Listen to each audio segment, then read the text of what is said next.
राजस्थान की सीमाओं पर स्थित एक छोटा सा शहर था, आदर्श नगर। उस शहर में हमेशा कोई न कोई हलचल मची रहती। इसका मुख्य कारण चार युवक हैं। उनके नाम है राहुल, समीर, विक्की और रोहित। इन चारों ने गांव में निकम्मे का नाम कमा लिया था। सुबह उठने से लेकर तो रात के सोने तक कोई न कोई प्रैंक करना, किसी न किसी को चिढ़ाना या गांव के ढाबे और होटल के पास घूमते हुए कोई न कोई खाने की चीजें चुराकर भाग जाना इनकी रोज की आदत थी। इन्हें डर नाम की कोई चीज नहीं थी। ऊपर से वे अपनी चोरियों को कोई बहुत महान साहसिक कार्य मानते। राहुल गैंग का लीडर है। जब वो कोई प्लान बनाता है तो समीर उसे अंजाम देने के लिए जरूरी चीजें लेके आता है। विक्की हमेशा कोई न कोई व्यंग का मजाक करता रहता है और रोहित तो सिर्फ अपना पेट की भूख मिटाने के लिए इस गैंग में शामिल हुआ था। उन्हें गांव के किसी के भी प्रति कोई सम्मान नहीं है। राहुल का सिद्धांत था, मेहनत करने वाले के शरीर पर मांसपेशियां बनती है, लेकिन समझदारी से खाने वाले का पेट भरता है। इसलिए बिना कोई काम किए कहां मुफ्त में खाना मिलेगा, यही सोचकर वो आवारा घूमते थे। उसी गांव के एक पुराने बस स्टैंड के पास एक छोटे से ठेले पर समोसे बेचने वाला एक बूढ़ा आदमी रहता है। उसकी उम्र लगभग 70 साल होगी, लेकिन उसका उत्साह किसी 20 साल के युवक जैसा था। उसका असली नाम तो किसी को पता नहीं था, लेकिन सब उसे जय कहकर बुलाते। इसका कारण यह था कि वह अमिताभ बच्चन का बहुत बड़ा भक्त था। खासकर शोले फिल्म उसकी जान थी। जब वह फिल्म नई नई रिलीज हुई थी तो उसने थिएटर में उसे 100 से ज्यादा बार देखा था। उस फिल्म में अमिताभ बच्चन का किरदार का नाम जय होने के कारण उसने खुद को अमिताभ बच्चन की तरह बहादुर बताते हुए अपना नाम जय रख लिया था। वह हमेशा उसी फिल्म के डायलॉग बोलते हुए समोसे तलते रहता है। जय के ठेले पर रेडियो में हमेशा पुराने हिंदी गाने बजते रहते हैं। वह खौलते तेल में समोसे डालते हुए गाते रहता है, ये दोस्ती हम नहीं तोड़ेंगे। एक दिन दोपहर के समय पर राहुल, समीर, विक्की और रोहित बस स्टैंड के पास खाली पीली बैठे हुए थे। धूप बहुत तेज थी। पेट में भूख के मारे चूहे कूद रहे थे। ठीक तभी जय के ठेले के पास से आ रही गर्मा गर्म समोसे की महक उन तक पहुंचती है। राहुल, अरे समीर, वो महक सुन।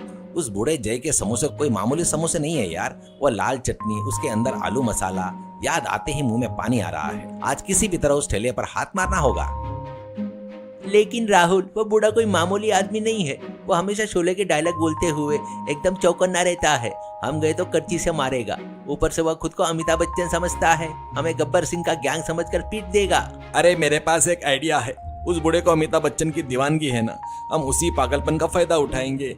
कल मैंने एक पुराने सिनेमा थिएटर के पीछे में शोले फिल्म का एक बड़ा सा वॉल पोस्टर देखा था। उसे लाकर प्लास्टिक की शीट पर चिपकाते हैं और हम चारों उसके पीछे छिप जाएंगे। उस पोस्टर को देखकर वो मंत्रमुग्ध हो जाएगा और उसी बीच हम अपना काम तमाम कर देंगे। अद्भुत यार विक्की, तुम्हारी होशियारी देखकर तो मुझे मजा आ गया। वह बूढ़ा पोस्टर में अमिताभ बच्चन का चेहरा देखकर अपनी सुध-बुध खो बैठेगा और हम यहाँ अपनी भूख मिटा लेंगे। चलो वो पोस्टर लेकर आते हैं। योजना के अनुसार उन्होंने शोले का पोस्टर का जुगाड़ कर लिया। उसे एक प्लास्टिक शीट पर चिपकाकर चारों उसके पीछे खड़े हो गए। इधर जय अपने ठेले पर समोसे तलते हुए अपने आप से डायलॉग बोल रहा था, अरे ओ सांबा, कितने समोसे हैं? सरकार, पूरे 52। अचानक उसे कुछ दूर पर एक बड़ा सा शोले का पोस्टर हवा में तैरता हुआ दिखाई दिया। जय हैरान होकर अपना चश्मा ठीक किया। जय खुद से, अरे ये क्या? मेरी आंखों को शोले का पोस्टर दिखाई दे रहा है, वो भी हवा में तैरता हुआ आ रहा है। मेरे अमिताभ बच्चन और धर्मेंद्र कितने अच्छे लग रहे हैं। उस पोस्टर की क्वालिटी भी बहुत अच्छी है। वे नजरे देखो, वो एक्शन देखो, असली अमिताभ तो अमिताभ ही है। वो खुशी से भाव विभोर हो गया। वो चारों शीट के पीछे छिपकर दबे पाव धीरे धीरे ठेले की तरफ बढ़ने लगे। जय उसे देखकर मुंह बाय हैरानी से देख रहा था। अरे ये तो मेरे तरफ ही आ रहा है। शायद मेरी भक्ति से खुश होकर अमिताभ बच्चन जी मेरे पास आ रहे हैं, या फिर उस पोस्टर में जान आ गई है। सच में कलयुग में ऐसे अजूबे होते हैं क्या? समीर पोस्टर के पीछे से सीधे, ओए विक्की, झुक कर चल यार। अगर उस बूढ़े ने हमारे पैर देख लिए तो पकड़ लेगा। अपने कदम संभाल कर रखो। अरे चुप कर यार, वो पोस्टर देखकर वही ट्रांस में है। वो अब रियल लाइफ में नहीं, रियल लाइफ में जी रहा है। वो पोस्टर धीरे धीरे ठेले के टकराने जितना करीब आ गया। जय ने भक्ति भाव से हाथ जोड़ लिए। नमस्कार अमिताभ बच्चन जी, आपका मेरे ठेले के पास आना मेरा सौभाग्य है। असल में आपकी फिल्म देखकर मैंने अपना नाम बदल दिया है। आपकी आवाज, आपकी पर्सनालिटी, अरे बाप रे, क्या आप मेरे समोसे खाना चाहते हो? पोस्टर के पीछे राहुल की हंसी नहीं रुक रही थी, लेकिन खुद को रोकते हुए उसने धीरे से अपना हाथ बाहर निकाला और प्लेट में से 2 समोसे उठा लिए। उसके पीछे विक्की, रोहित और समीर ने भी हाथ बढ़ाए और जल्दी जल्दी समोसे निकाल लिए। जय हैरानी से देखते हुए, अरे वाह, अमिताभ बच्चन के हाथ कितनी तेजी से चल रहे हैं, कितनी पावर है उन हाथों में। क्या उन्हें मेरे समोसे इतने पसंद आए? देखिए, पोस्टर में हाथ आ रहे हैं और समोसे गायब हो रहे हैं। यह सच में अद्भुत है। अमिताभ बच्चन जी, खाइए, ये खास आपके लिए ही गर्मा गर्म तले हैं। जब उनका पेट भर गया तो वो सीट धीरे धीरे पीछे जाने लगी। जय खुशी से उछल पड़ा। जय चिल्लाते हुए, अरे जा रहे हैं? फिर आइएगा अमिताभ बच्चन जी, कल मैं और ज्यादा समोसे रखूंगा। आपके आने से मेरा ठेला पावन हो गया। उस दिन चारों दोस्तों ने हंसते हुए समोसे का मजा लिया। यह उनका रोज का नाटक बन गया था। जय को पक्का विश्वास हो गया था कि हर दिन अमिताभ बच्चन जी उसके पास आ रहे हैं और समोसे खाकर जा रहे हैं। लेकिन उसी गांव में अशोक नाम का एक पढ़ा लिखा युवक रहता है। एक दिन जब वह जय के ठेले के पास चाय पी रहा था तो उसने इस अजूबे को देख लिया। उसने पोस्टर के पीछे छिपे उन युवकों की पूरी हरकत साफ साफ देख ली। उनके चले जाने के बाद अशोक जय के पास गया। अंकल, आप इस भ्रम में है कि अमिताभ बच्चन आ रहे हैं, लेकिन उस पोस्टर के पीछे हमारे गांव के वो निकम्मे राहुल का गैंग है। वे आपकी मासूमियत और आपका प्यार का फायदा उठाकर धोखा दे रहे हैं। आपकी मेहनत की कमाई के समोसे मुफ्त में खा रहे हैं। जय को अचानक बहुत बड़ा झटका लगा। क्या क्या कह रहे हो बेटा? मेरे अमिताभ बच्चन जी नहीं आए क्या? उस राहुल ने मुझे धोखा दिया क्या? मेरी भक्ति का मजाक उड़ाया? हाँ अंकल, वे पोस्टर के पीछे छिपकर आ रहे हैं। कल जब वे आए तो उस पोस्टर को मत देखिए, बल्कि नीचे उन पैरों को देखिए। उनकी फटी हुई चप्पलें और मैली पैंटें आपको दिख जाएंगी। तभी आपको सच समझ में आ जाएगा। जय को बहुत भयंकर गुस्सा आया।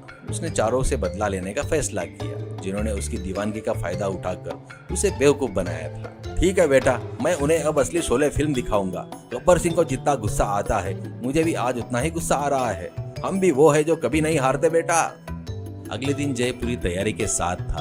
उसने अपने ठेले पर एक बड़ा डंडा छिपाकर रखा था। समोसे खूब गर्मा गर्म करके पतीले में रखा और बराबर 2 बज रहे थे। वो शोले का पोस्टर हवा में तैरते हुए आने लगा। तब जय मन में सोचता है, अरे आओ रे आओ, अब तुम लोगों को क्लाइमेक्स दिखाऊंगा।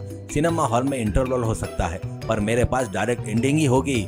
ऐसा कहकर बाहर से कुछ पता नहीं जैसे, अरे अमिताभ बच्चन जी आए हो क्या आप? आओ आओ, तुम्हारे लिए स्पेशल चटनी बनाया हूँ। तुम्हारे लिए तो मैं अपनी जान भी दे सकता हूँ। तो ये समोसे क्या चीज है? ऐसा कहते हुए नाटक कर रहा था। तो वो चारों लड़के पोस्टर के पीछे से खुश हो रहे थे। तभी राहुल, अरे यार, ये बुढ़ा तो अपने को देवदूत जैसा देख रहा है। अमिताभ बच्चन का नाम लिए तो बस ये पागल हो जाएगा। विक्की, वह बूढ़ा ठेले के पास तैयार खड़ा है। आज तो एक साथ 10 समोसे उड़ा लेंगे। आज तो मजा ही मजा है। उसे आज और जोश में ले आएंगे। पोस्टर के पास आते ही हमेशा की तरह हाथ बाहर निकले।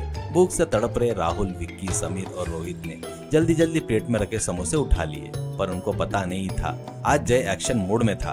तभी उसी समय जय ने अपने हाथ में पकड़े लाठी से एकदम उन चारों के हाथों पर जोर से ढबाढब मारा। राहुल, अरे बाप रे, मेरे हाथ गए रे बाबा, उस बुड्ढे ने मारा, मेरी जान जा रही है। ऐसा चिल्लाते हुए उस शीट को वहीं छोड़कर इधर उधर गिर गए। वो पोस्टर वहीं नीचे गिर गया। तब जय उस पोस्टर को इज्जत से उठाकर नीचे गिरे उन चारों को देखते हुए जोर से हंसते हुए, अरे मूर्खों, अमिताभ बच्चन जी को आड़े रखकर मेरे पास से चोरी कर रहे होगा तुम लोग। गब्बर सिंह से भी खतरनाक हो तुम लोग। तुमने समोसे चोरी नहीं किए, मेरी अभिमान की चोरी की है। इसलिए इन हाथों को तोड़ना जरूरी था। अब दोबारा इधर आए तो तुम्हारे पैर भी नहीं रहेंगे, करके चिल्लाता है। उस मार से उन चारों के हाथ जख्मी हो गए और सूज गए। गांव के लोग इकट्ठा हो गए और उन्हें पीटता देखकर ठहाके मारकर हंसने लगे। और अमिताभ बच्चन जी ने समोसे खाए क्या करके सब लोग उनका मजाक उड़ा रहे थे। उनका सिर शर्म से झुक जाता है। चोरी करके खाए तो मार पड़ेगी करके उनको समझ में आ गया। उस दिन से वो लोग जय की गाड़ी की तरफ आंख उठाकर भी नहीं देखे। पर जय अभी भी अपनी गाड़ी पर अमिताभ बच्चन के फोटो लगाकर, अगर कोई भूखा आए तो प्यार से समोसे देते हुए, चोरी छिपे आए तो मारकर भगाकर इज्जतदारी से जी रहा था। सीख, दूसरों की कमजोरी या उनके विश्वास का फायदा उठाकर उन्हें धोखा देना बहुत गलत है। चोरी और धोखा एक न एक दिन जरूर पकड़े जाते हैं और उनकी उचित सजा भी इंसान को अवश्य मिलती है। ईमानदारी से मेहनत करके काम करना ही सम्मानजनक जीवन है।